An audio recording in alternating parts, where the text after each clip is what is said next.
Hey now, everybody. Welcome to the show. I am Simple Jack from Nation 30. Today, the topic will be about mergers. Before we get into it, let me introduce the rest of the team. Let's see here. World 285, we've got Lumbergh. World 524, we've got Matty D. And we have from 373, Woody. We're having a little bit of a technical difficulty with him, but we'll see if we can get him up and running soon. But I'm sure that'll happen soon. But wanted to get started, get into the room about mergers, and it's a very focused discussion about number one, what are some of the goals that when your nation has been given a merge, what do you shoot for? And then what are some of the strategies that you take to reach those goals? Once we go through the room, we can probably go into some warning signs about exactly what could be happening that could turn your merge into a not so favorable one. So let's go ahead and go through the room. Matty D, I know that you had a merge not too long ago. You want to go step through some of your goals and some of your strategies? Yeah, I mean, the biggest thing is communication, just getting everybody in the same room and on the same page.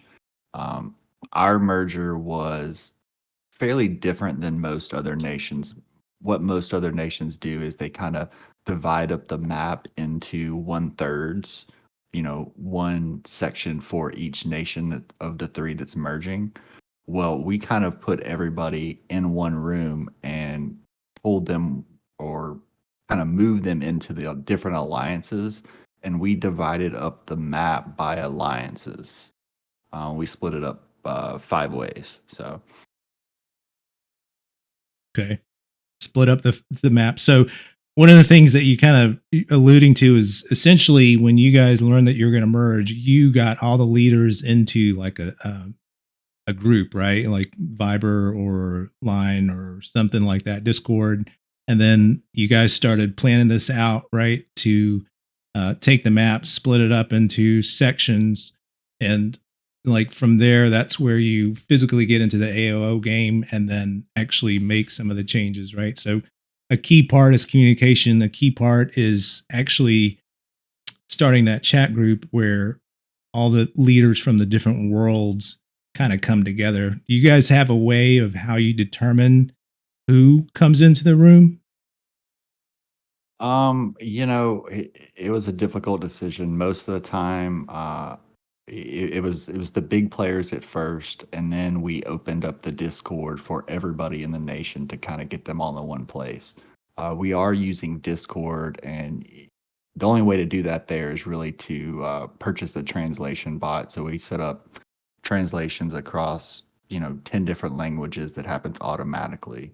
So we kind of got to know everyone across the three nations, about a month in advance. So Oh wow, so that's good. So you guys were really game planning for quite some time. Sounds yeah, good. and the other thing about how we divided up the map is we looked very heavily at all three nations, and we tried to find the one with the best void record. We were all pretty good across our three, but two, the one with the best benefit buildings and layouts. We finally decided on 524, and that was because it gave the top three alliances all max benefit buildings. So that's a huge deal in our decision on the world. Yeah. And So, and it kind of goes along with what we did when World 30 merged together. We actually split it up amongst four, and then we split up all of the buildings amongst three alliances, and then we essentially told everyone that no one could build until the three top alliances, did their sprawl and grabbed all the buildings that they needed to. I think it's like 20 per alliance, just to max them out. Then yeah, that really kind of helps, because you're going to have rogue alliances that are not going to follow suit. So they're going to want to do their own thing. And that's where it's key for those top 3, 4 alliances to kind of work together to make sure you kind of squash anything or anybody that does that. Yeah, absolutely. I mean, we had a couple of rogue alliances, nothing major. They were all, pretty low level, but all of the main alliances set them as enemies, and we burned them. I mean, when you have the whole nation burning you kind of realize you don't have a place in this world because they did not want to move to a different alliance, and it is what it is. Yeah. So Lumbergh, I know that your merge was just announced, so congratulations on that. Number one, but do you have a merge date? Is it the end of March? Thanks, Jack. Yeah, that's right. It's going to be March 31st. We are super excited. Excuse me. It's going to be 261, 270, and 285. This is our second merger. We are in the middle of talking things out, discussing nation priorities of events, nation rules, and then, then moving on to alliances in an area. I think Matty mentioned the tool and setting up Discord probably in the ideal way and probably the baller way, right? Translation in Discord is not cheap. I used to hate Viber because it required your real cell phone. But if anybody has a cell phone in today's day and age, you probably get a bunch of spam messages and calls anyways, so you're probably not going to be too far off. I highly, highly recommend Viber. So I installed it as a result of this merger. Some of our partners used it. And it has a long press to translate. So any language, you just long press and then translate, and it's free. So if you want the poor man's merger planning, that's Lumbergh, use Viber. So that's going to be my tip of the day. And just like Matty said, Matty's probably like one of the far off in terms of the planning and the coordination. It's hard for other nations to kind of do that, especially when, they don't have their act together as well as, let's say, Matty does. But, communication and just, the same skills that apply to you communicating with your coworkers, with your family members, with your kids, all of that is relevant in a merger talk, right? So the basics of kind of, keeping it very respectful, and not flexing, right? Flexing leads to all kinds of problems.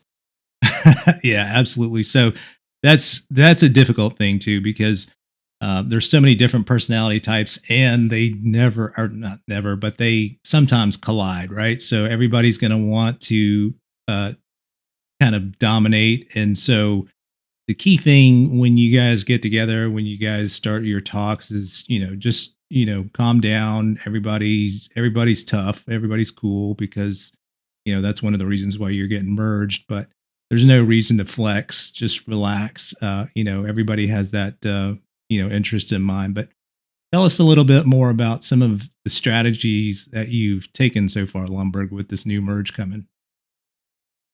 Yeah, so some of just in terms of, you asked a good question of who you bring into the conversation.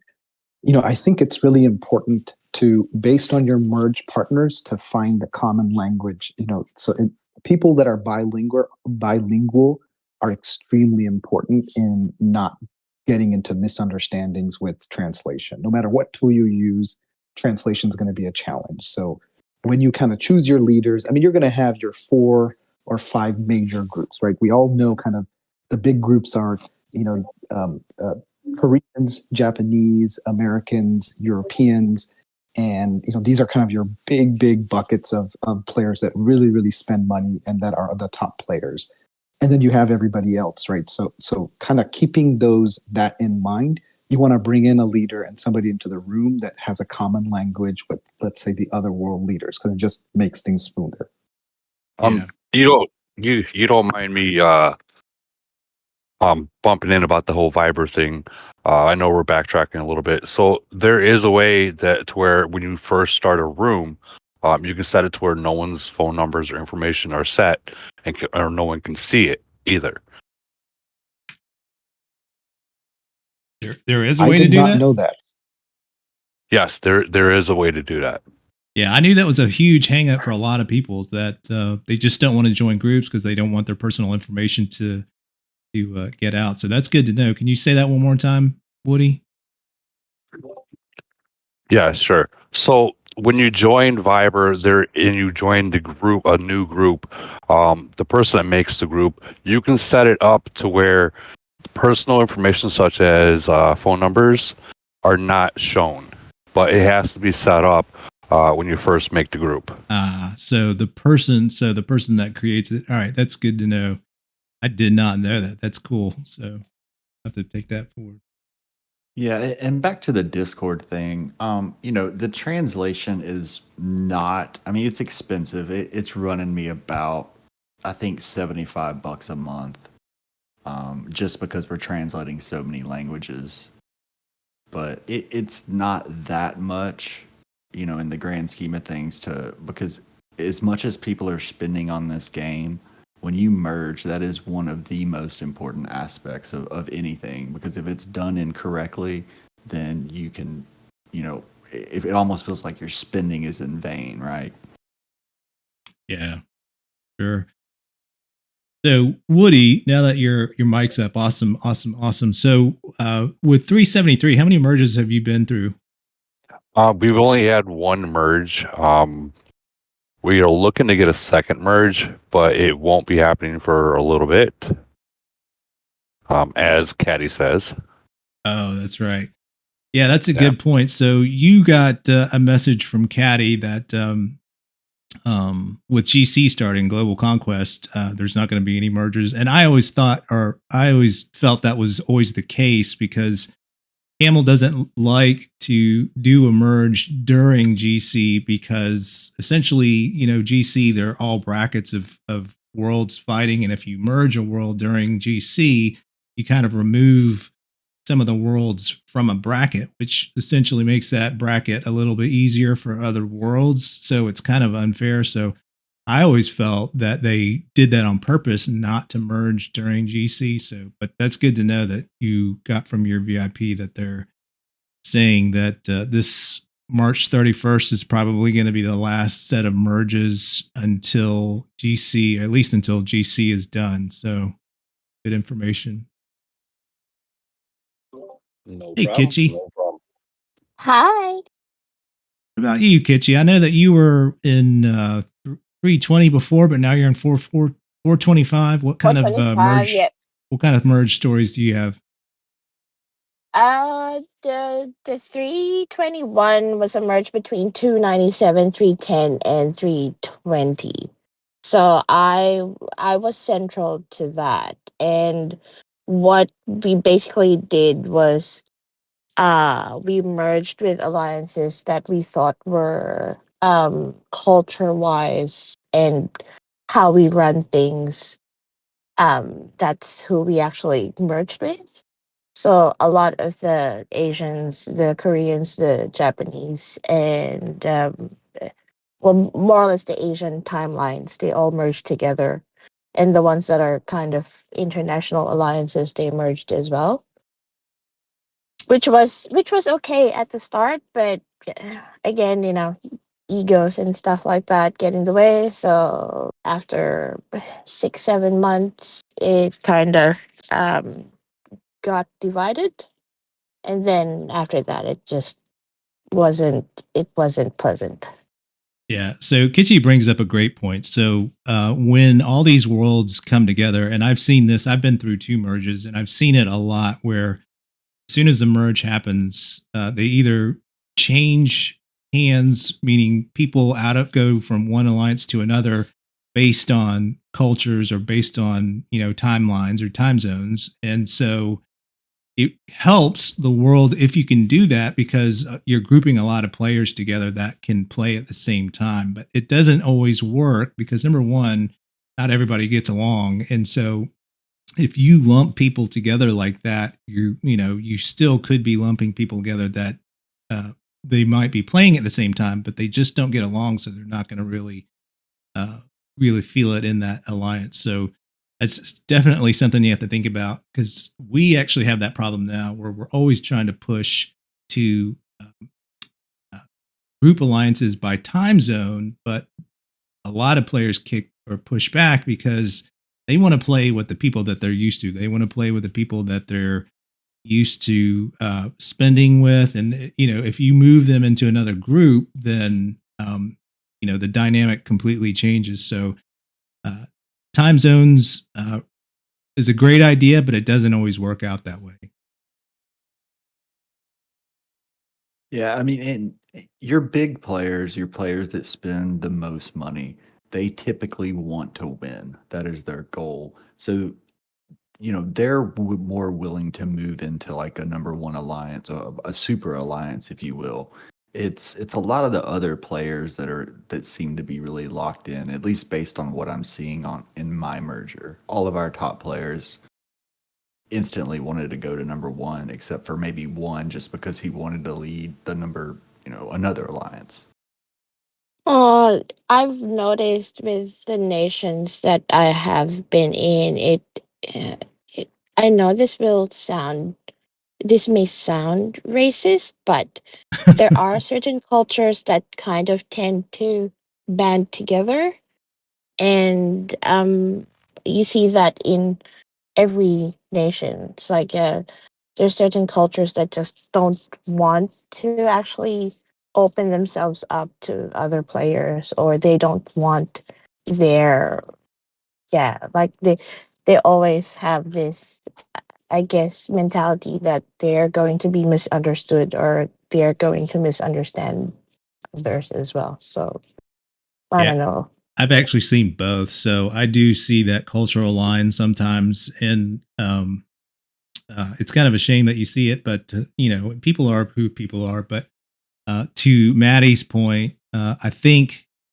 money trumps everything, and that's kind of the bottom line. When people want to win, they're going to want to play with players that spend, regardless of their nationality. So that's kind of how we formed up. Where our main alliance is grouped across all time zones, but it's really based on some of the players that really want to win, and you can tell because of the way they spend. So it's difficult to, when you merge so many different nations, to find that super alliance that Matty D was referring to. But the bottom line is that your spend typically dictates that, and then you'll find that the pieces afterwards kind of fall together, whether you have two other huge alliances or three other huge alliances. The pieces kind of fall into that. So along those lines of building that, super alliance focused on, whatever the nation wants to win on, you have kind of people from 3 different nations that are used to kind of running the show, doing things, calling the shots. And, part of them enjoy that and part of them wants to continue that. What would you say are some tips to make that new environment successful? Because, you basically have, 3 different leaders. Some people might say, I'm tired of leading, right? I'm tired of doing the organization, and are happy to take a step back and let somebody else do it. But what are some of the tips from having successful super alliances that you would recommend people do? Can I say something about that? Yeah. So like Maddie was saying, when you first merge, it is the utmost important to get that super alliance right off the bat. Because like for say 373 right now, our nation's split up, meaning all the big cities are in different alliances, and the longer you wait, the longer it's going to take before they join. They don't want to join. Now they're comfortable, it's like their family. So if you don't do it right away, it's going to be extremely hard to do it later on. Wow, Woody, I didn't realize that. So in your nation, all of your big cities are split up. That's crazy. I thought everybody was kind of, took the lead like in RNG. RNG's got the most biggest cities, but I mean, you got all the other alliances that's got C38s, C37s, C36s, and it's been too long to where they don't want to come to RNG. They've made their home already. So that's what we're fighting right now, and eventually it will happen. We all know that, but if you don't do it right off the bat and you don't kick it in the butt, it's going to be extremely hard to do it later on. Yeah. See, with what Woody said, like a 320 started with bigs in 2 alliances as well. and that was okay for like the first 3 or 4 months. But when some of the bigs from one alliance noticed that there's more participation from the other alliance, then they started moving across, which was okay if it was actually communicated to everyone. And if it was like an open discussion where, like, I like the participation in the other alliance and stuff like that, then it would have been an easier, I guess, transfer over. But because there wasn't any, then it just went to shit basically. Yeah, and back to Simple Jack's point, what does it take to be successful, or how do you lead that? First and foremost, you've got to find somebody that is willing to put in the time, because it is, for that merger week when it actually goes down, it is a full-time job. I mean, I took a few days off of work just to coordinate the crap. And then you've really got to be able to delegate. Lean on players. There's players you don't know from other worlds. You just got to trust that they can take the reins and kind of do the tasks that need to get done. I mean, it really is almost like running a small business, except you've got 50 different countries across 15 different languages, and that just makes it that much harder. So, have any of you guys, as soon as the merge is announced, the leaders get into the chat room, have any of you guys encountered where it's just not going to go well? Everybody's not getting along, and a civil war is going to happen as soon as everything comes together. Have any of you guys experienced that? No. Sounds like you may have, Kitchy. No. I'm trying to recall as well, but no, I think it's like any relationship. You kind of have this mask or guard, and you want to present your best self to others, which I think, like in every other relationship, is the wrong thing to do. It's like, if you're blunt and you're honest and you're things like that, that's not something that you should um hide from the others. It's because at the end of the day, if you want it to work, then there shouldn't be any masks to hide from or hide behind. So I think it's better if it is, outright, this is me. I'm blunt, I'm straightforward, I'm a straight shooter. I don't like this, I don't like farms. Like, if you lay it out on the table as it is, then at least there's a way to compromise, instead of like, oh yeah, that sounds right. It's like, no, that's no. I'd have to say the first sign that you're gonna find complications with is you got big guys from different nations, and everyone wants to be the big guy of the nation. Like, every nation here has the one person that rules the whole nation. I mean, you guys can call it dictator or not. Like, in 581, it's boss, and then in Matty's world, it's probably a great one. In my world, Bram. So they're always going to have the really big guy, and they're going to try to listen. But when you get a whole bunch of nations that don't got that huge spender, well, it might be a conflict of who's stronger. And that, if someone's going to sit there and say, well, no, we're not going to do it your way, we're going to do it our way, you already know right off the bat it's going to be a civil war, because it's going to be a power struggle. Yeah. So I have a funny story. When I merged, I was in 45. We merged into World 29, and communication wasn't. I mean, this is probably 2.5 years ago. So, everybody kind of has a blueprint now on how to merge, so it's a lot more efficient now. But back then, when the merge was announced, all the worlds kind of checked each other out, and they started making deals with each other.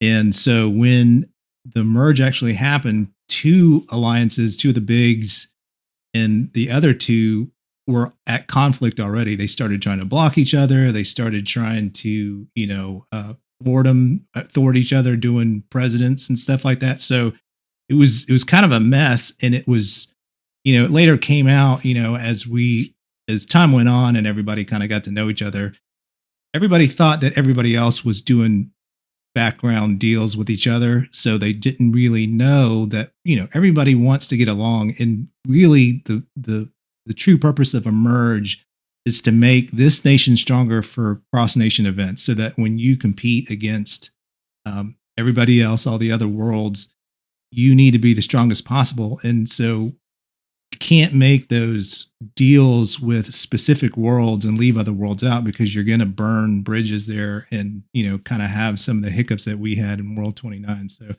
it's kind of funny to see that.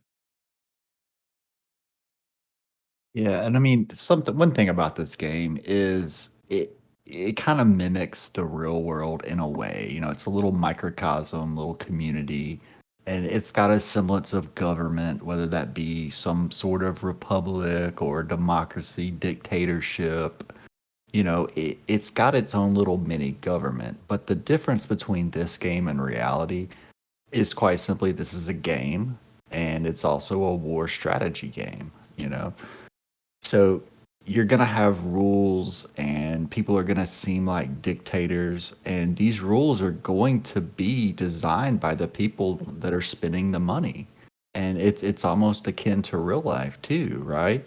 You have these little C20s coming up wanting to say your rules are terrible, blah, blah, blah. That's like a cashier at McDonald's walking up to the president of the United States or a general in the military and telling them their strategies and laws are garbage. I mean, we don't care. And that sounds very harsh, but it really is dictated by the spenders. And last night, we had a little chat with a few people, and I think it was Goat from Nation 151 said something that kind of deserves repeating. And I'll paraphrase best I can. Players spending and fighting that war will allow the other players to peacefully exist, as long as they follow those rules and don't cause us extra headaches and, feed points. Once those spenders have to spend more money to make up the deficit, all gloves are off. And that's when we get mad. That's why we make these rules. Yeah. So that's a great point. So rules are really, really important in agreeing on rules. I mean, every time I kind of check out some of Woody's videos, I see him killing farms all the time because they're outside of the rules. So when you guys get together, it's definitely essential to establish, what cities can have as far as troops, what city levels are considered farms, that kind of stuff. Sorry, Kitchy, what were you saying? No. I'm just thinking. I'm just having a moment where Matty was saying dictatorship and stuff. I think it's also good to know that whoever gets into that position is comfortable to be called that, and and to know that other than being called that, they also have that really big responsibility to enforce those rules, and whatever rules they should be across the board. It shouldn't be, there shouldn't be loopholes that other people can pick and poke and have excuses for some and not for others. So yeah, I think that's something that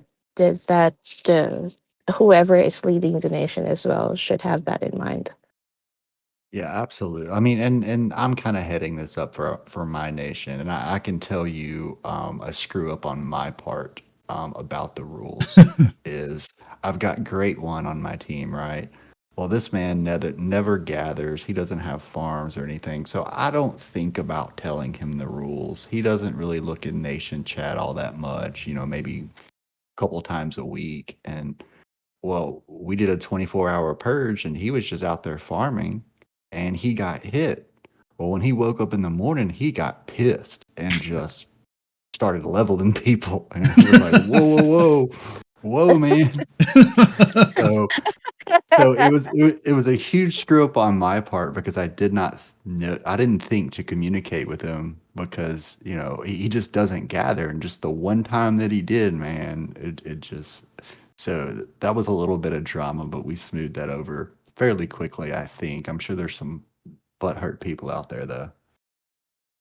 Yeah. So, trust me, I think we all have those stories. So you get cities that are so big. If they fall outside of the rules, they're not going to really care. So what really needs to happen, you have to have your leaders really get in touch with these guys, calm them down, let them know, look, we've got to do it across the board. And that doesn't always happen, I know, and it definitely doesn't always happen in our world. But if number one, if you can't communicate the rules and get everybody to follow it, you're going to have issues. You're going to have civil wars. And number two, if you can't level with your bigs and let them know, look, guys, we established these rules. We got to apply it across the board. You're going to have to follow them. That typically doesn't end well. So that's definitely a challenge. And we've always had that challenge. And I don't think it's ever going away because it's the personality types. It's the people that you play with that are like, you're not going to dictate to me. And it's kind of crazy because the rules aren't really that bad. Like Lumbergh, just run over the rules that you guys are going to establish real quick. Cause I bet you they're not even, that far out of, craziness. I mean, it's got to be pretty simplistic, right? How much time do you have left is the real question, right? So Oh boy. somebody asked me to do a summary in our merger talks, and then I think I wrote for like 3 pages, summary of rules. I'm the first person to summarize rules. But along the line of rules, I will share something that I think is, many nations may do this, many nations may not. But if you don't do this, this is something you ought to consider.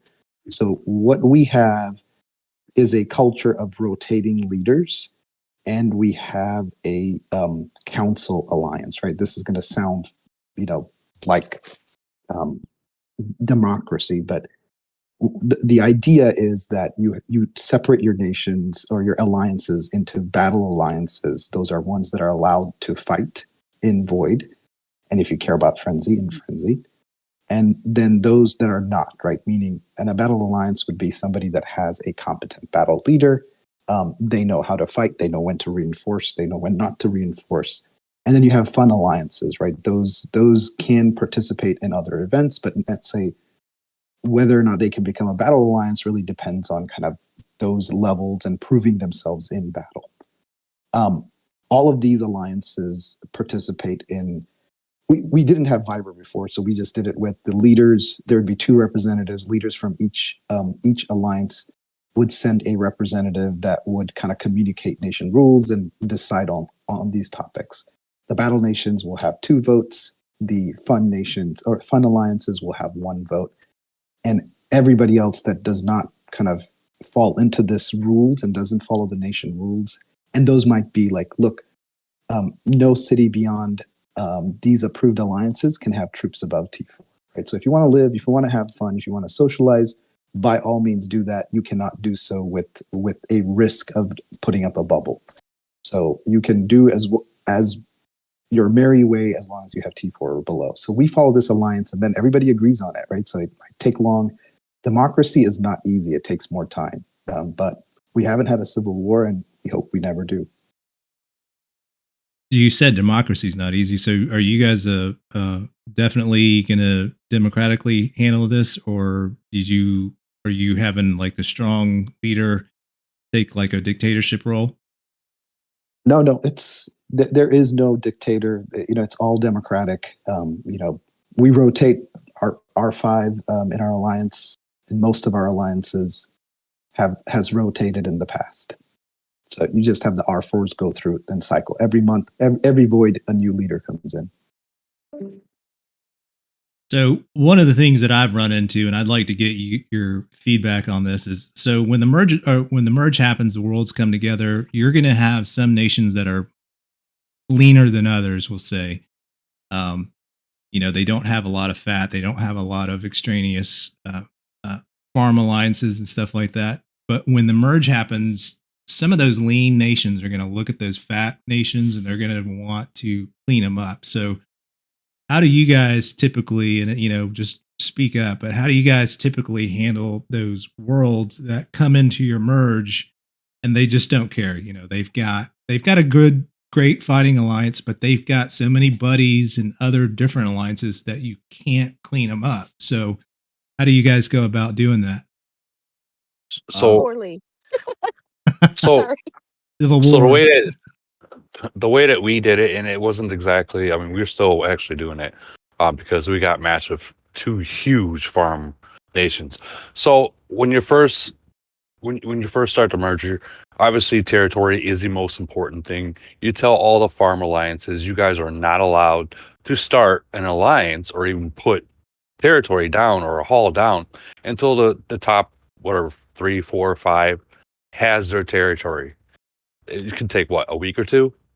Yeah. So at that point they wait. You're gonna have people that try to be sneaky and steal, which you burn them. You just got to burn them. Period. There's no questions about it. But as for like, you just got to burn them. Like you got to set the rules early, and then you just got to burn them. And if you wait too long, like how we did, and I hate to say it, and I know 373 is listening, you're gonna have the problems of, well, now we can't get rid of them. That is key. I think World 30 actually suffers from that too. We were huge. We had a lot of BP. We still have a lot of nation BP, a lot of it, and we didn't clean them out early. And we're definitely seeing some of the effects of that. Matty D, I think you were going to chime in. What were you going to say about yours?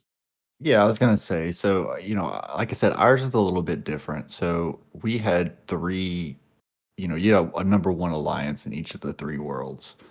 Well, we basically handed over the keys to the kingdom to players that we didn't know, from another nation to run that alliance with the understanding that they've got to police their own, they've got to do this, if you do these things, you can be the R5 of this particular alliance. And so our different alliances are responsible for policing their own for the most part. I mean, during Purge, we've got to go around and double check things, but I think we've got a really good system in how it's working. Wow, that is kind of interesting. So you guys kind of dictate who the R5 is? Well, we didn't dictate it. We discussed it because, pre-merger, that alliance, you spend a lot of time, you spend a lot of money, gold building that guy up, and to just give that away to a player that you don't know, it's a big decision, and you don't want to do it, and give it to the wrong person. So we kind of sat and discussed, hey, who do we want to be the leaders of these alliances?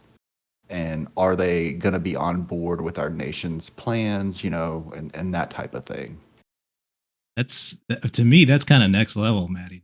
That's like kind of getting the leaders on board on who should actually be leading each. I mean, it's smart, but it just seems like I haven't seen that before. Lumbergh, are you guys kind of taking that same approach with your new merge? No, I mean, I'm realizing, a lot more democratic than most other nations. Yeah, and I'm not saying we're not democratic. Whenever we come up with a rule, I mean, all nations essentially have almost the same rules for the most part. Yeah. There's some tweaking here and there. So, we've got a nation leader chat in Discord that's got all the R5s and R4s. Any time I post a new rule, I will post it in there, ask for feedback. Some things don't translate properly, I'll make clarifications. And then after about 24 hours, and nobody said anything bad about it, then I'll post it as the official rule. And I'm generally doing one about every 3 days or so. Just because I don't want to just throw all these rules at people all at one time. But obviously some are more important than others, like, farms having T4 and lower troops, et cetera, et cetera. Sure. So, do you guys actually establish, academies? I don't know about your worlds, but academies aren't really academies anymore. Really, They're useless. yeah, they're like just alt homes for alt accounts. But do you guys establish the mains, how many academies they can have, and all that stuff? You should only have one. If you ever do have an academy, you should only have one. Yeah, so we don't have any academies, and that's very specific. There are no academies. There are only main alliances, but the other alliances are kind of feeder alliances, right? So a lot of people want to be a number one, and we're constantly evaluating who do we want in number one. We track everything, so we're going to move people in and out between 1 and 2, or 1, 2, and 3, because 2 and 3 are kind of the same, for a sense, I guess. But everybody wants to be a number one in our world because we are the top dogs, and that's where you're going to have the most fun fighting. But it takes a lot to get there, and you've got to be very, very active. So I guess the rest of the world is kind of our academy in a sense. Facts. But if you don't do it right away, it gets hard to do it. And that's coming from experience. Like we're sitting at like 85 people in our alliance, and like we want to get R32 in there, but he's loyal to ITA, so he won't come. And if he does come, he's got baggage. He's got other friends that want to come. Well, unfortunately, those other friends are people that drop bubbles. So it's you got to do it right away. You kind of mentioned, Woody, that academies are useless. Do you guys have a big problem with academies right now? Yeah. So when you go into the whole T4 rules about farms and stuff, you're gonna find the people will start hiding their cities, their farms, or their second cities in academies to the point where if they put like a number 2 alliance tag on it saying this is my alliance, don't touch it. Well, those people will start hiding their farms in there. They'll rename it so it doesn't say farm on it. And that's going to come into a big problem because, I mean, we all know if you're not at a certain, like for instance, us guys, or anyone in this stream, if you're not past C34 yet, you're not useful in any kind of void or anything. You're pretty much a farm. Like, let's be 100. You're pretty much a farm. It depends on the player. I mean, I've got, like I said, we've got the top players in our number one, but we do have some C34s out there that we did not bring in number one just because, they're not that active. And I've even got a C30 in our alliance, but he is active. He's a spender. He kind of started late. So, he'll catch up eventually, but we take all of those things into consideration about, the actual person and what they do, not just their city level. Right. And the kills, their stats, their kills and their losses, it'll show everything. That's all you need to look at is kills and losses, and it'll show you anything you need to know about that person. Yeah, unless, they're building farms and just padding their kills by killing farms intentionally like some players do. True. Yeah, I've kind of seen that. Hey, Lumbergh, you kind of alluded to something where you talked about, fun alliances. Do you guys make concessions for alliances that really aren't battle alliances? Maybe not even an academy, but they're fun alliances. Do you guys have a situation where you have that and you allow it? Yes, we do, but it's similar to the concept that Matty, Woody, and the others were talking about, where they are places where you go to take a break, right? Save up on some items. It's the social aspect of the game. You have some friends in there, but they have responsibilities, right? They lose their alliance status and their vote if they fail to present an iron shield in void, right? So it's simple as that. And anybody that wants to get a taste for killing, you join one of the battle alliances, right? So it's a necessary system, because what we found is that you can go too far overboard in that number one alliance, let's say that Matty's talking about, you're not going to have people that are dying to join after a couple of months or years. And you need to keep people engaged in the game, right? This game, it's a lot of social aspect to it, right? A lot of us are here because we want to support each other and make friends. And, nobody wants to give money to Camel, but, we continue to do that. We continue to want to win, but there's a huge social aspect of it. So I think fun alliances are important, and that's the way we view them.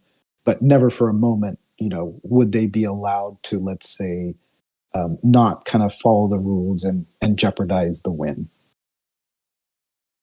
So in our world, we establish something that doesn't always get followed this way, and it's a big problem of ours. But so essentially, our academies are supposed to be what Lumbergh just said. When you're playing in the mains, you're fighting, you're using up gold, you're using up speeds. You need to take a break sometimes. So jump down to an academy, let somebody move up from the academy to fill the main, and that gives you the chance to take a break. And the other piece of it that we do is during purges, we try to do 48-hour purges so that the academies can do the purge on the first day, right? So they get that taste for killing, so they get that excitement of fighting. Because truth be told, some people that play, they just want to kill monsters or kill zombies and do zombie uprise and just do events, but they really don't have that taste for actually fighting battles. So was one of the reasons why we allow the academies to kind of do that and kind of hopefully spark that. But then on the second day of purge is when the mains purge everyone, including the academies. But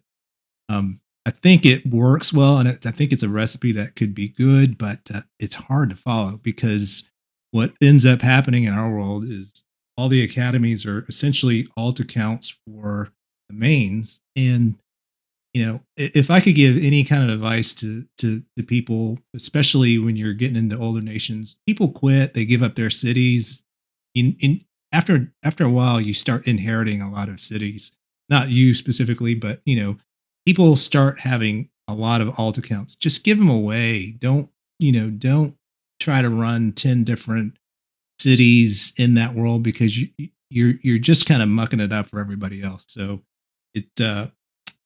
I really hate players that just have 20 different accounts and they're trying to keep track of them in different farms and different academies and different mains, and it really just makes things difficult. Yeah, I saw a world last night that I think 5 or 3 of the top 5 players were accounts that one person acquired, and they were far and above better than all of the other accounts. Like it made no sense to me. I have a question for Lumbergh, and Lumbergh and Matty might be able to answer this. So on your third merge, obviously Nation BP is a huge thing that's going to be an issue. Because now that you guys have been merged twice, you're going to be starting to get matched up with like Nation 30 and Nation 52, because now your Nation BP is matching theirs. Is that going to start to be an issue, being that those really old nations, the god nations, they might just walk over you guys because you guys are, newer? Is that going to be an issue? Because a lot of people that want these merges, they don't understand that it can hurt you. Yeah, I mean, I can definitely say. I mean, I'm in the 5.524, right? Right after our merge, our voids and frenzies are in the 300s now, and it's not a problem for us just because of the way we're set up. But if you don't have a not so favorable merge, and you've just got this bloated BP, you are definitely outclassed, because the average player in those worlds is C34, whereas we're sitting at C31, C32, and that's just a huge difference. That's huge. Well, Lumbergh, so your third merger, have you done the adding up of where all 3 of you guys now are going to be in one nation? What is your overall nation BP going to be compared to yours, Simple Jack? Is it going to be right there at the same, or at least relatively close? Because that's going to be you might start getting unfair matchups because of it. I think You it's know the what your second merge. what your BP is, Lumbergh? I don't. It's going to be high, but then it will come down. Woody, just to make sure, we are on our second merger. I talk about mergers enough to where you think we might be on our third, so I don't blame you.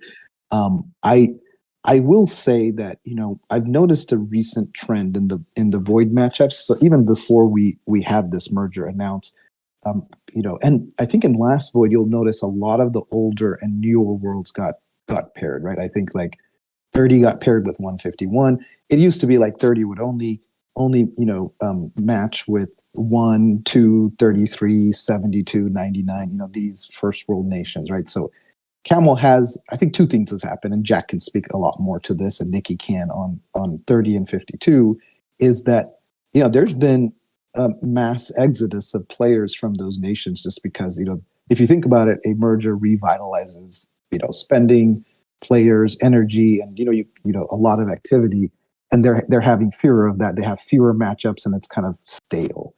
So in some ways, and Jack has alluded to this, that the fight style of the new nations is very different from the old ones. So we did actually have a void with 113, I believe, which is a twice merged nation versus we were a once merged nation. So huge difference in BP. And we started off really behind, like 4 billion points behind. But void is an area where it doesn't matter what your BP is, right? It matters what your discipline is. And some of the older nations, just haven't had to have discipline because they can just get by and power through it. The newer nations, it's kind of do or die. And so I think void is always an interesting matchup. You can almost match with anyone and win, right? BP doesn't matter. But some of these other things like global conquest, like let's say duel of domination, BP and average seed level absolutely matters. I think instead of focusing too much on kind of who you're matching with, it's kind of a challenge, right? So you always want a good opponent. You don't want an opponent that will reinforce with T4 as a C38, right? That is just ununderstandable. Like, why do you play this game, right? So you want a good opponent no matter who that is. That's kind of my view of it. Yeah. That should be bannable. Yeah, I don't want to see that.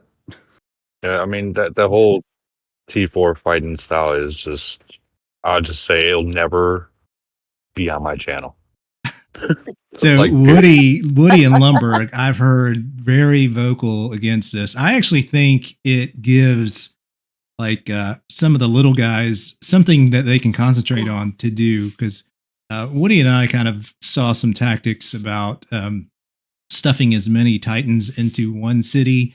I think we saw as many as 17 different cities in one, and Lumbergh explained it to me, and he showed me how it was done. But real quick, backtrack. So Lumbergh mentioned something that's really important.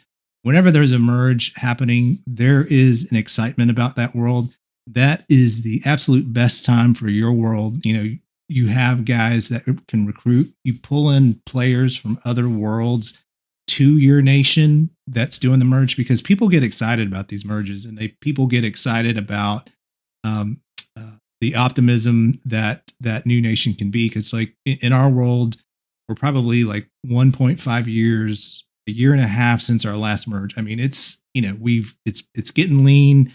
It's been a long time. Hopefully we get a merge soon, but it's difficult to compete with some of the nations that are getting these merges now, so that they start to collect a lot of players from other worlds, which really helps. I mean, that is something that goes unspoken a lot, but it really does help a nation to do that.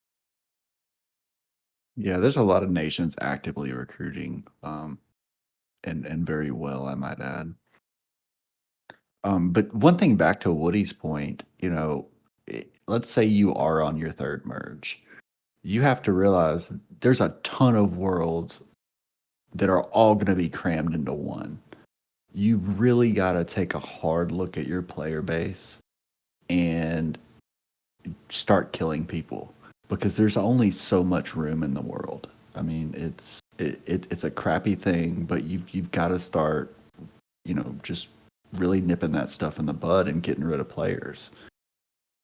Yeah, that's one of our rules is kind of going off what you just said, that academies and mains are the only alliances that are allowed to collect gold, right? Because the gold mines are very limited, and if everybody collected, that would take away from the mains and academies. So if you're not part of that group and you're gathering, you can be killed. So Yeah.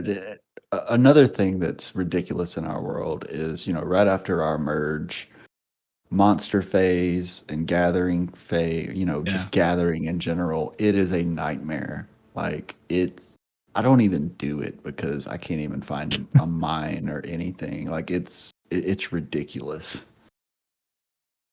Agreed. yeah. But I mean, eventually it'll work itself out as people leave and whatnot. But it'll never go back to where it was pre-merger. Probably another point that I was going to make is, then Lumbergh kind of hinted at it, was the old worlds, had a lot of merges, and I think Camel's strategy now is to try to patch, the 100s and beyond up with some of the old worlds, because right now, if you look at World 30, World 52, World 2, and World 1, there really isn't a group that we can merge with, because if you merge us with, an older world, it could be really bad for that old world, or it could be vice versa. But so I think Camel, what they're trying to do is speed up the process for some of the newer worlds to try to get them up to, the same level as the old worlds. And to another point that I'll make is some of the new worlds have way better strategies. I think Lumbergh pointed this out, because they had to learn how to fight using strategy, versus some of the old big worlds where they literally just brute strength themselves into victory every single void. So I've, I can't remember the worlds, but some of the worlds I've fought that were newer definitely had a lot better strategies as far as trapping and Titan trapping and counterattacks and stuff like that. So it speaks well to the new worlds that they really have adapted and are able to challenge really strong nations. Yeah, I mean, we learn lessons from you guys, right? I mean, it. You get on Discord, you kind of see what works and what doesn't. It. You just learn over time. The game's 4 years old, so these newer nations are actually at an advantage because there's so many resources online. Like even this podcast, this podcast wasn't available 4 years ago to discuss what happens during a merger. Yeah, for That sure. yeah, that's true. Because a lot of the new players, even from the 700-800 worlds, um, when you talk to them and they're trying to get into an older nation, they already have an idea of the rules. That's the first thing that they ask. It's like, are there rules in your nation? What are the rules in your nation? Are they stricter? Are they not as strict? Do you have, P4 rules for farms? Do you have, a BP rule? Or do you have kills and loss ratio kind of rule? So that wasn't, I don't think I've ever heard of that before, like, a year or 2 years ago. But now it's almost like that's the first point of contact after trying to figure out if you're an active world or not. So I think that's good all around. So I don't know why we're still having issues as to when we try and purge and enforce rules, why we still get like um hesitation or resistance when we try to enforce rules. So there was a nation. I'm not going to say their nation because I don't want to expose them. They had a rule to where you get 2 strikes, meaning your bubble drops. You get 2 strikes, and after that second strike, no matter if you're a C38 to C1, you get zeroed out by the whole nation. So that rule, I think, would benefit if people put that into their nation because it will show more discipline. What you're supposed to be doing. I mean, you get zeroed out right there if you're a C-38. There's thousands and thousands of dollars you just watch go bye-bye in like 20 seconds. So I like that rule. It's a big rule. It would take the whole entire nation to agree to it. But that shows a lot of discipline and lots of points not going to be taken away. Well, I'm just gonna say I'm pretty sure Nation 52 is very proud of that rule. I didn't want to say the nation. No, I'm. They are proud of that rule, and they are happy to have that. So I don't think there's any reason why you couldn't say that. Well, I didn't want to expose. I don't know if they wanted me to say it or anything. You know how some nations are. They don't want their secrets told, and I understand. No, I mean, I think Nikki said something to that point on the last podcast. So, but if you talk to any of those guys, they're proud of that rule. And that, dude, I think that should be one of the rules in the game, period, at any nation. Woody, I don't think 373 can zero Ram or Youngblood, even if his bubble drops. But just you need to put an asterisk by that rule. That guy is never bubbled. And he doesn't need to. Yeah. Facts. That is facts. It's like Sayaz. He doesn't need a bubble. You try to take him on, good luck. Well, and that's something that's a bigger trend in the newer worlds. You know, there are a lot of, I'll just call it ridiculous spenders than there are in the older worlds. Like, you just see a lot more of them there. I don't know if this is people that played, in an older world and then said, you know what, I'm going to go dominate this world or what. But the BP is just ridiculous on some of these brand new nations. Yeah, I've seen what's the highest you've seen now? I think 450 is the highest I've seen. It's 600 now. Yeah, I've seen 600 as well. Wait, didn't I just hear like 2 weeks ago someone who was like close to 800? Yeah, I don't know. We had one guy, or in this low 600s, he recruited 3.5 billion, which was 100 million BP in one day. Jeez. Lumbergh, do the math. Yeah, I was going to say Lumbergh. Is that even possible? I mean, well, I guess they could use gold all day long, but yeah, nothing but gold. It's possible. Yeah, I think he must have hired somebody to do that recruitment. Yeah, no, he had to hire a personal assistant to click the button. I mean, wow. Yeah. Yep.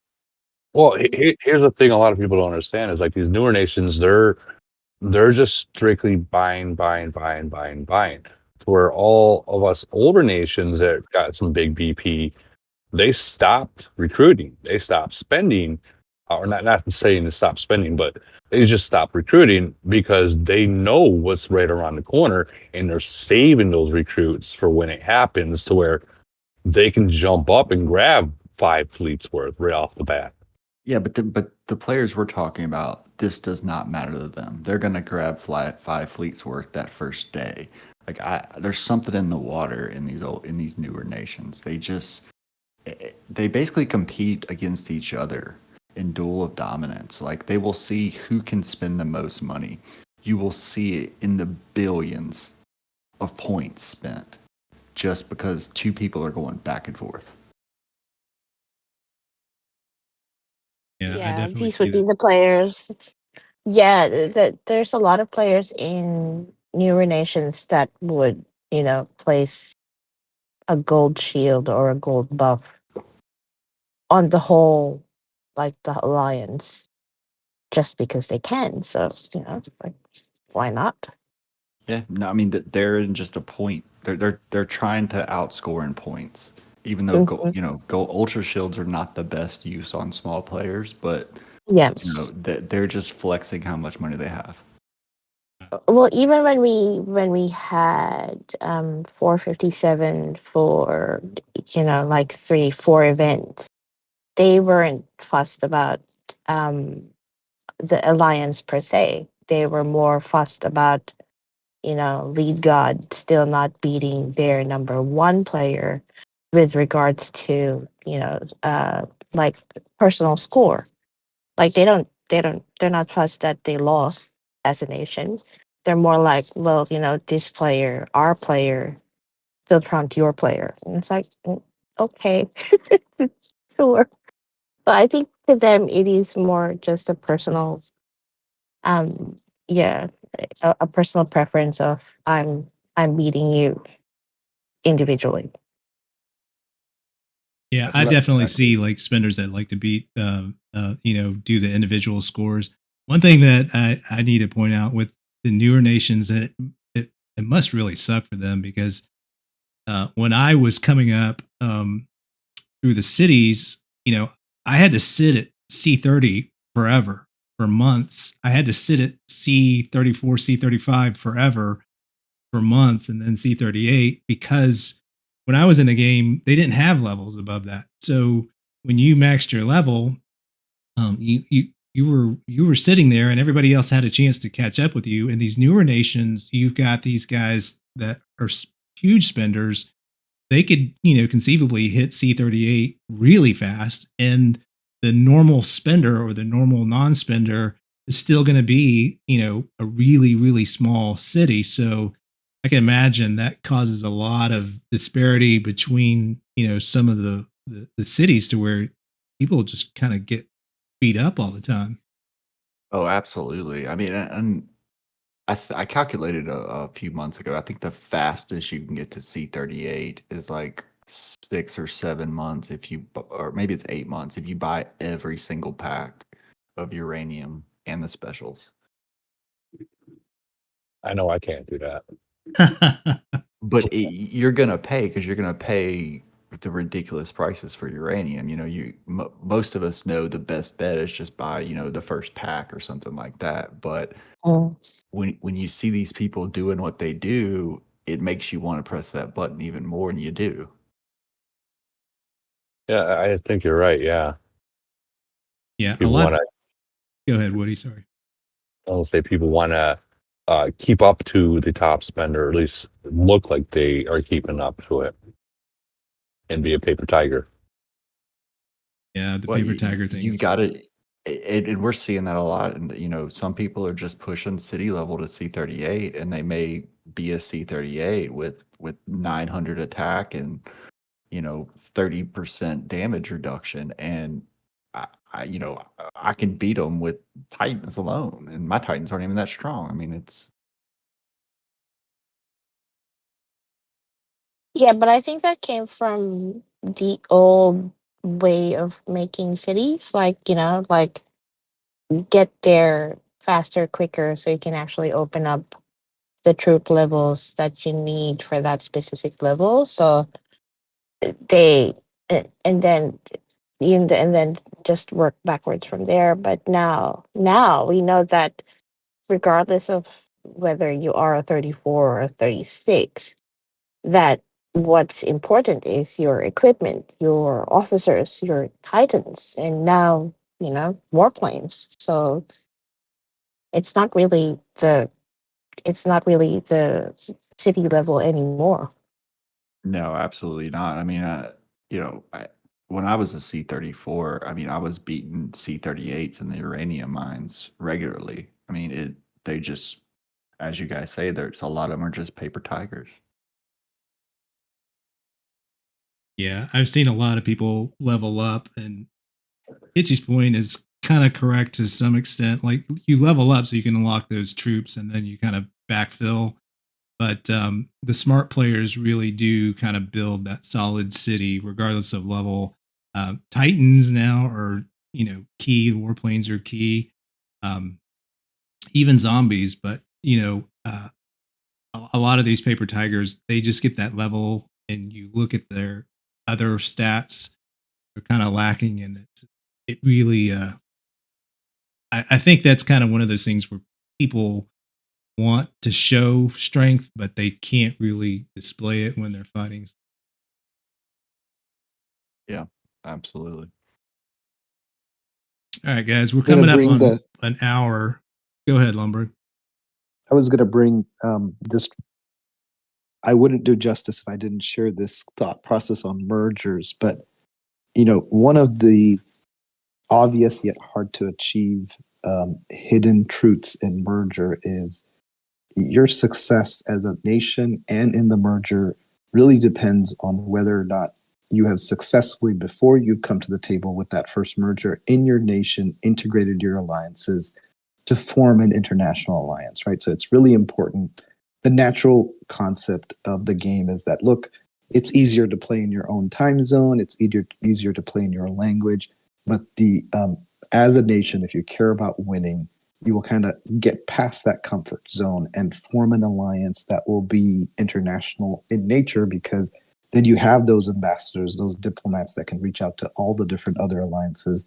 And honestly, the most nations that succeed have an alliance that doesn't have to be a super alliance, but does have some place where everybody that is because you can't pick who joins your nation, right? We're not a lock nation. You're not limited to your nation, and who you merge with is all determined on who starts into that nation at what point in the globe, right? So you have spenders, you don't have spenders, and you have people from all over your heavy spenders are still going to be in those 4 groups that I talked about.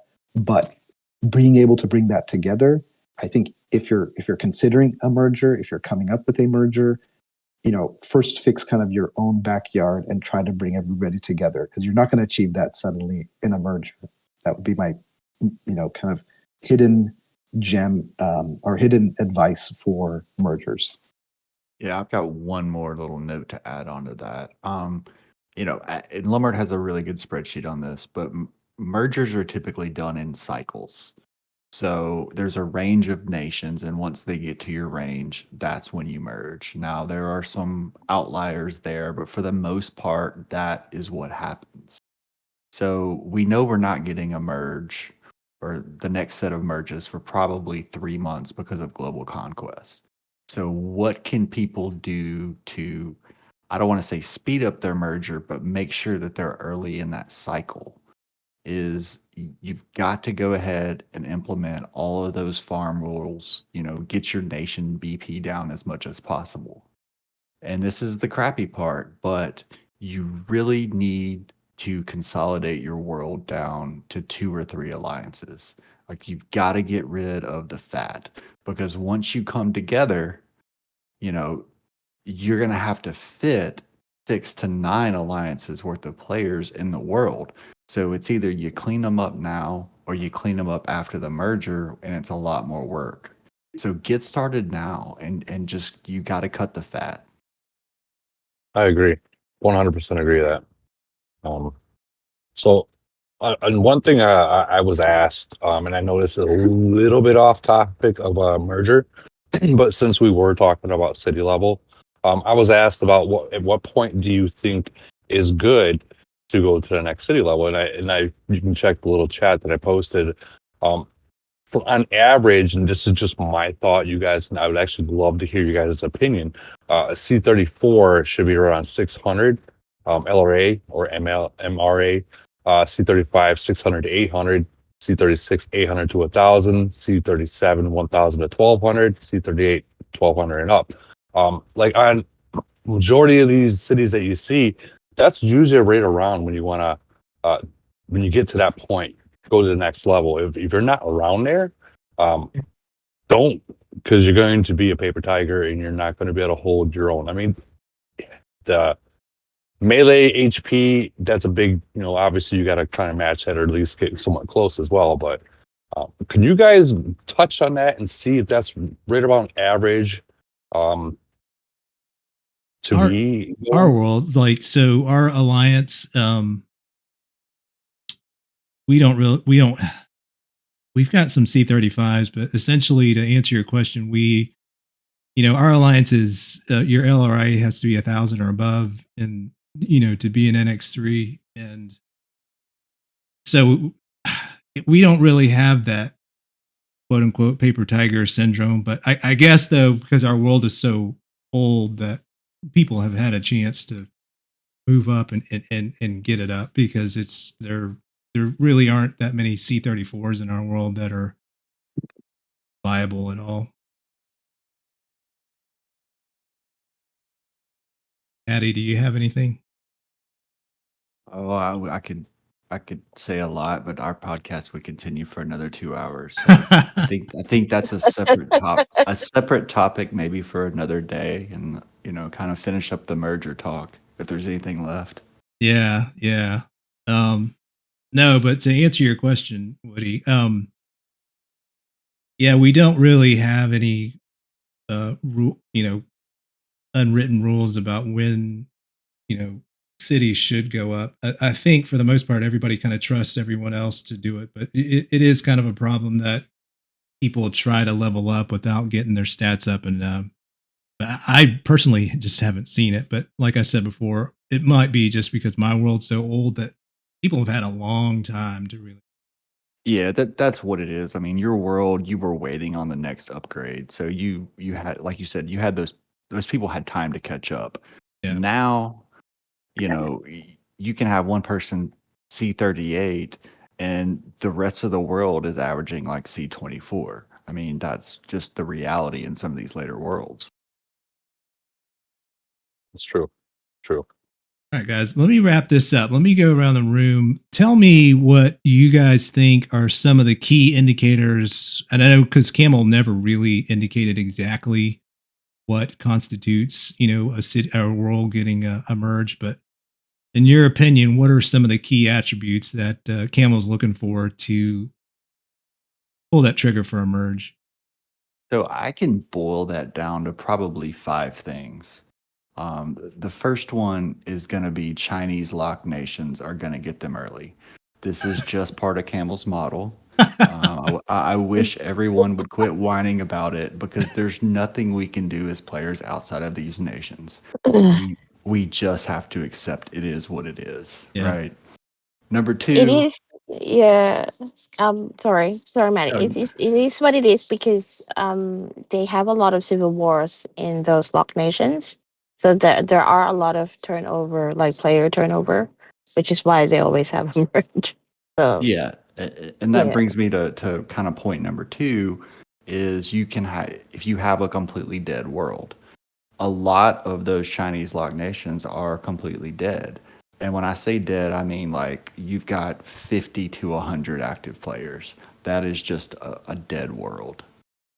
Number three would be essentially your turn in the merger cycle. Like we talked about, we see merges in groups of nations. Maybe Lumbergh can post that spreadsheet in chat. It's really great. So there's definite trends and patterns that we see, with the vast majority of merges. And 4 would be spending. This is an obvious thing, but it's not just major spending, it's also minimal spending. We've seen some worlds merge that really set a budget for all their players. And they merged outside of their cycle just because of low spending. And then number 5, I mean, that's an obvious one. It's going to be VIP influence. Yeah. So do you guys equate logins as part of that, or is that part of spending? Like I've heard people say that to stop logging in to try to influence Camel. No, that may bring you earlier in once they reach your merger cycle. Okay. see, I don't think I don't think their server counts. Like one player having 10, 15, 20, 50 different cities as one player. One city is one player to them. So if you're one of those nations that have one player that has 50 farms and they go all into those 50 farms, technically that's 51 players then. That's not just one player having 50 other farms and a main. It's 51 players. So I think that's where the disconnect is. Like they're not actually counting players per se. They're counting like how many times you actually go into the game with a different login. So the way I explain like what you're saying is imagine like a heart monitor, you get that line, it beeps up, goes down, beeps up, goes down. So every time someone logs in, the bar goes up. the bar goes up. So if you're logging into 30 or 50 farms, you just move that bar up. And once you hit that certain point every single day, well, you're just eliminating your chance in that, in that aspect. I mean, you got to have multiple aspects going on, like Matty was saying, the spending, the VIP, multiple things happen, but like that is one of the factors. If you're logging into 50 farms per player, let's say you got 20 people and you got 50 farms, you just literally that's 2,000 people. They don't think you're a dead nation. Well, Yeah, it that's depends on your farm troop rules too, because a dead nation can also be super low BP as well. You know, if you've got 50 active players and 250 farms, then your nation BP is going to be incredibly low. Congrats, Lumbergh hit the button on C36. Congrats, man. Nice, man. One more Congrats, thing Lumbergh. Congrats, Lumbergh. is kind of the impact or who you merge with. Generally, what we've seen, and this is generally not all the time, is you're going to see one strong world, one weak world, and one kind of middle of the road world. You know, there are exceptions outside of this rule. Yes, you're one of those exceptions, Mr. 290% win rate worlds. Yes. It is what it is. But, and what's going to decide whether you're a strong world, weak world, or a middle of the road world is going to be your overall nation activity and BP, your placement in events, your spending, all that stuff is going to play into it. And then there's also a little bit of VIP influence. I know every single person has VIP, is constantly bombarding them with, we want to be merged, and they get the generic response, we'll forward your request to the developers, blah, blah, blah. So when you find out that you are merging, VIP will tell you. I would not say give them a list of worlds you want to merge with, but rather a list of worlds you don't want to merge with. Because we know we all have those worlds that we hate, and we could not live with ourselves if we merged with them. So generally, telling them who you want to merge with doesn't work. But if you say, I don't want to merge with these worlds, then you make sure you don't. Wow, that's some pretty heavy influence there. Well, let me ask you about that, because there was multiple people that said that, like they contacted VIP, and like you said, they asked which nations, and they literally said which nations they wanted to merge with, and they got it. And versus like the older nations, we never had that opportunity to pick or even a choice to, hey, which one do you want to merge with? They never asked us that. VIP influence can be a factor. I mean, that's I'll leave it at that. But the fact remains is every single VIP is going to be requesting merges. They're probably going to be listing specific nations. So they're hearing it from every single VIP, and it goes in one ear, out the other. Unless there are exceptions. There are different levels of VIP. You got a player that spends $2 million. They've got more clout than a VIP that spent $20,000. So, Lumbergh, I'm going to wrap this up. You've probably done the most research on mergers and all that stuff. Any last words? Anything else you want to fill in as far as mergers? I think we've covered it pretty well. I mean, I think so too. I will just say, it's like if life gives you lemon, make lemonade, right? So make the best with what you can get. Ultimately, it's out of your control. And you'll be surprised at, the human element of things. So, doesn't matter what nations you get merged with, kind of approach it from that aspect, and you kind of make the most of it. Get everybody on the same page, right? I'll be honest with you. If there was a couple nations I merged with, I would zero them all and quit. It's just unacceptable. And I know other players in the same boat as me. I mean, I know specific players I would have zeroed just because of stuff that they've said. But, so that's why I kind of encourage tell them who you don't want rather than, because that's possibly attainable rather than trying to say who you do want. Well, it's also going to be a shorter list. Yes.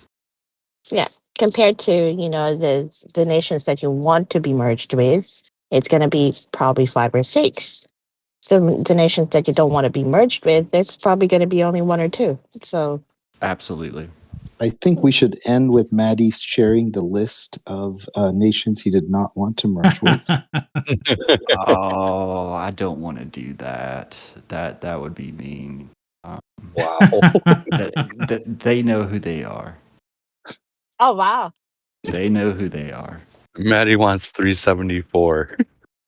No, I want 374 in void because there's a certain individual I would love to shut up. oh Oh boy. All right, guys. All right. lordy.